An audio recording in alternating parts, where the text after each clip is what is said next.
Stephen Hawking نے اپنی کتاب اہم ترین کتاب دا گرینڈ ڈیزائن کے اندر اس بات کو بیان کیا ہے۔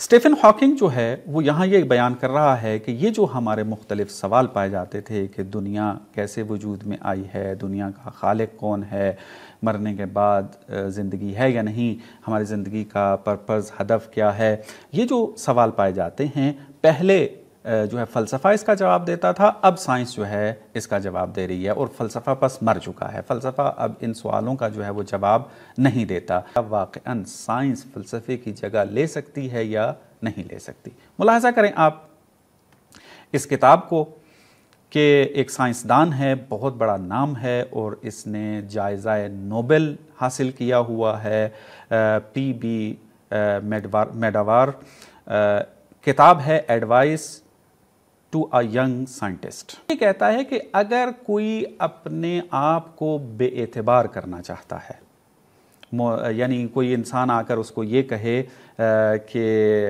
تم کوئی اعتبار نہیں رکھتے اس علم کے اندر، تمہاری کوئی ویلیو جو ہے وہ نہیں پائی جاتی ہے، اگر یوں جو ہے نتیجہ لینا چاہتا ہے وہ، تو پھر اس کا تیز ترین راستہ یہی ہے کہ وہ آ کے یہ دعویٰ کر دے کہ سائنس جو ہے وہ تمام سوالوں کے جواب یا دے چکی ہے یا عنقریب جا کر دے گی۔ تو یہ دعویٰ کر دے تو وہ پھر معتبر نہیں رہے گا۔ آپ دیکھیں کہ یہ بندہ اپنی سٹیٹمنٹ کے اندر اس بات کی طرف اشارہ کر رہا ہے کہ سائنس تمام سوالوں کا جواب نہیں دے سکتی ہے۔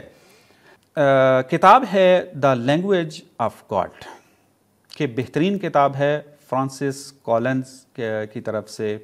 سائنس جو ہے وہ فقط کیا کرتی ہے، نیچرل ورلڈ سے تعلق رکھتی ہے اور اسی کو اس نے بیان کرنا ہوتا ہے۔ لیکن یہ جو ہمارے پاس سوال پائے جاتے ہیں کہ why did the universe come into being, what is the meaning of human existence, what happens after we die, یہ جو سوال ہیں اس سوالوں کا جواب سائنس کی قدرت اور اس کی لمٹس میں نہیں آتا۔ تو آپ دیکھیں یہ بھی سائنسدان ہے۔